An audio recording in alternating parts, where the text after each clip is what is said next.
What's up and welcome back. I'm John Stark from MacTheMovieGuy.com, your favorite blind film critic, and I am finishing out my Hunger Games reviews. So this is Hunger Games: Catching Fire. It's currently available on Netflix. It does have audio description by Deluxe, narrated by Tansy Alexander, and it even had a writer credited, which is really odd because I can't remember the last time I saw a film that was credited by Deluxe and had a writer credited also. I thought that was really interesting. Anyway, even though I can't remember the writer's name, I wrote it down. It'll be in when I write a review of this at some point. Um, so click subscribe because I'm gonna get on my, you know, uh, like I said in my first review. In case you don't want to go back and watch the review of the first film, I said, basically, I'm doing this because I watched Songbirds and Snakes and I'm convinced that there will never be another Hunger Games movie because that movie was not great and didn't do well. So I can't imagine they're going to try to make another one. Um, Sort of like I don't see more Twilight films on the horizon. They don't even seem to be trying. Like with Harry Potter, at least you've got that series that's in the work at Max. So there would be a reason to revisit the Harry Potter films. It'd be whenever that drops. But some franchises just seem to be like, well, we did it. Moving on. Um, so Catching Fire. I didn't give it enough credit. The first one is one of my favorite films because it's the first one, and I love the book, and it introduced me to the series and Panem, and I thought the creativity. Plus, we've never really had an American version of Battle Royale. Basically, our kids live Battle Royale on a daily basis because we have absolutely no idea what to do with school shootings. So that's why we don't have Battle Royale in America. We just, you know, that's for other countries that actually know what gun control is and don't have to worry about stuff like that. They can make films like Battle. We can't here. It's just it's a little too obvious. So we have to make films like Hunger Games, where it's in some sort of like dystopian side reality, um, where there's some reason and the kids are called into the reaping, and it's all this sort of vague stuff. Instead, it's as close to Battle Royale as America's ever going to get. Catching Fire features the concept of bringing back all of the previous winners, the ones that are still alive. It's amazing that there are winners from every district, but neither here nor there. And yeah, having that be the twist for the 75th games. It's a big game. Philip Seymour Hoffman plays the character who has replaced Wes Bentley after his character failed President Snow in the first film.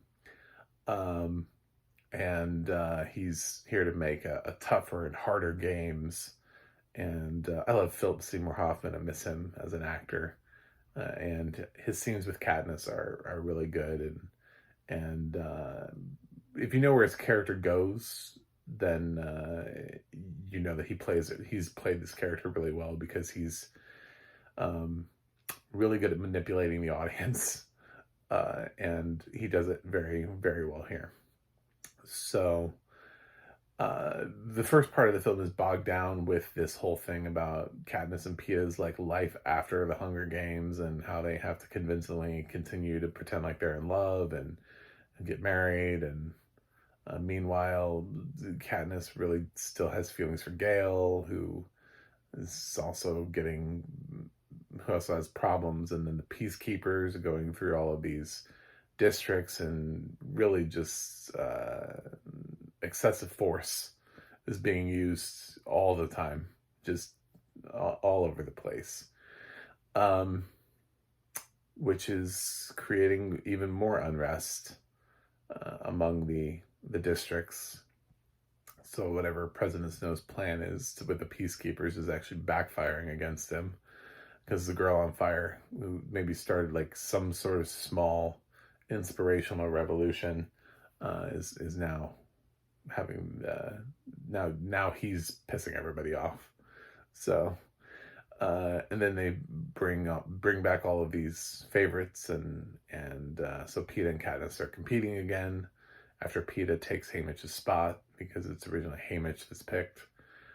So Haymitch ends up being once again the guy that advises and gets them their cool sponsorship stuff as the thing goes on. Helps them team up too, because there are people who have won other Hunger Games and are worth teaming up with. So Haymitch knows who they are. He's friends with some of them, and he creates alliances for Katniss, which allow her to survive, because instead of it just being her, she's got people who have her back, who are there for a reason. And basically, when you get to the end of the film, you realize that everybody but Katniss was in on something, and they felt like they just couldn't tell Katniss what they were all in on. Valid, because then they would be like telling the audience. So it's a cool film. If I did not give it enough credit originally. I think I had allowed this film to kind of dip more away from the first film in my mind. This is a little bit more like, for me, like New Hope, Empire Strikes Back, where I still like A New Hope better than Empire Strikes Back. I'm one of those weirdos, I know. Weird. But there isn't like a huge dip, for me in terms of quality. I'm also a Godfather Part 2 type person. There are some movies where I think the sequel did take advantage of the first one, Toy Story being one of those. Also X-Men to X2. A couple of those. So I'm not always like the first film, but sometimes even when everybody else is like, oh, Terminator 2 also would be another one where I do think the sequel improved. But this is one where I think, Catching Fire, even though for a lot of people Catching Fire is considered to be the best Hunger Games film, I still like the first one. I just think Gary Ross is a better director than Francis Lawrence. To be fair, this is really the best thing that Francis Lawrence has really gotten to show us in the Hunger Games franchise, because later on he's expected to split Mockingjay into 2 films, which is unfortunate. And then he was brought back for Ballad of Songbirds and Snakes, which is so yeah, he actually does a pretty good job with a solid book adaptation here.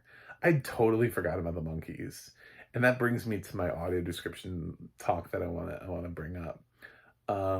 There were some weird choices in the audio description. Otherwise, I thought it was really good. Every once in a while, they would just use a word where I felt like they were just using words so that they didn't feel repetitive. And sometimes the word didn't always apply. They used the word specimen to describe one of the monkeys that was attacking them, and I thought it was really odd. I was like, specimen, huh? That was the word you went with? Specimen. I mean, maybe, but I feel like that's not the strongest word. I feel like you're just, at that point, you've described something before and you've used up the better words, and you feel like I can't use the same word twice, so I'm looking for another word. Just use one of the words again. You don't have to. There's not a creativity prize on how many variations, there's not a thesaurus prize here in terms of audio description of getting down the road. When Katniss is fighting the specimen, I just think that was a really odd choice to describe a monkey that's attacking her.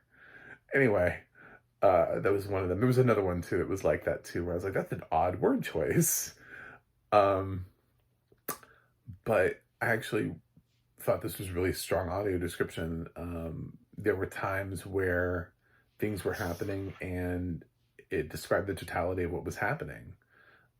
There's a time when the peacekeepers are like destroying a shanty town type thing, and they're going through the and raiding, and they're taking all these objects and everything, and it really just kind of basically summarizes what's happening for you. Because from what I remember, I think that scene is a lot of like quick flashes to them like breaking into one house and this house over here and grabbing that and then throwing. So it's a lot of quick cuts of them doing that all over the place. So they just kind of summarize what was happening. That basically that they're in there and they're looking for contraband, and the contraband is stuff like this, like radios and whatever. I think it was a smart decision because to summarize the whole scene, because it would have been manic to sort of describe it as it was literally happening instead of to just sort of summarize that event.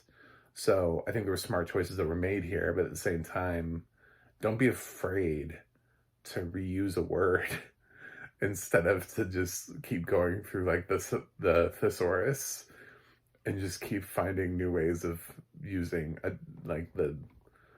variation on the word you want to use. Just use the word. It's okay.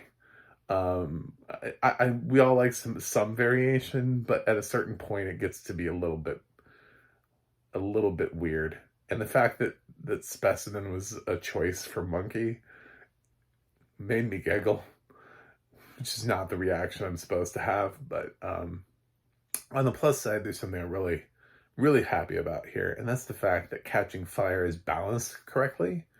The audio description is balanced the way it's supposed to be. So the first one was not. Hilariously on Netflix is hilariously not balanced in the way that it almost never is. We almost never have the audio description balanced at that level. Way, way above the film. Catching Fire is balanced exactly the way it's supposed to, where you can hear the film, you can hear the audio description, you can hear the score, everything just is balanced nicely. And from what I remember of the film, which I think I've only seen Catching Fire twice, not as many as the first time. So I actually think I've only seen the Mockingjay films once each. So it's good. I'm going to be even less critical of that. But because I remembered everything about Catching Fire except the monkeys, which was really funny. The one scene that I'm talking about that I'm most critical of is the one scene that I was like, oh, that's right, there are monkeys in this. I totally forgot there were monkeys in this. I was just like, it blew my mind. I was like, what is happening? It's like, what is this scene? Is this a deleted scene? I was like, as it was happening, it took me a minute, and I was like, oh, there are monkeys in this. I forgot about the monkeys. This scene is it was totally brand new to me. And I know I've seen Catching Fire twice, so yeah, it's very odd, that one scene, just because I every other scene I was like, yeah, I remember that, yeah, that's how that plays out. It's okay. Kind of remember what that looks like, and some of the imagery was coming back to me. But then there's a whole scene that I didn't remember at all. I was like, did I use the bathroom every single time during this movie, during this one scene? So it was like a brand new scene for me. But yeah, so Specimen is my takeaway from that. But I'm just happy it was balanced correctly, to be honest. That was the even bigger takeaway. I was like, oh God, are all of the Hunger Games films balanced like this? They're not. Catching Fire is balanced correctly. So anyway, I think this is a really strong film. I like the Hunger Games franchise. The grades are going to continue to go down slightly as the series progresses.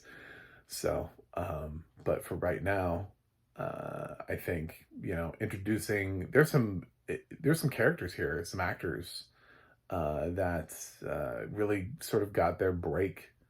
It's funny to watch and see that there are actors who pop later on in life, like Alan Ritchson plays Gloss in this. It's a really small role. It's basically just blind audiences will not know that's Alan Ritchson, except for credits. I don't think he speaks. It's one of those career tributes that just looks super strong. Now he's Reacher. He's in Ordinary Angels and the Ungentlemanly Warfare movie. the new Guy Ritchie movie. So yeah, he's a star now, but back in the day, he was just looking really intense in Catching Fire. Also, we've got Finnick his career has obviously gotten a lot bigger. I love Jeffrey Wright being in this too. I think that's a good cat. Him and Philip Seymour Hoffman being in this were two really solid cast additions to the film. Anyway, neither here nor there. I'm gonna give Catching Fire. I'm gonna give Catching Fire an A-. I think the film has a little bit too much at the beginning with the plot of the whole wedding and everything. It's a little too long in that part when that's not really what the movie ends up being about. We spent a lot of time there with that. So, but otherwise, I think it's a pretty strong movie. So, thanks for watching. Thanks for subscribing, and I will finish out the franchise and see you guys on the other side.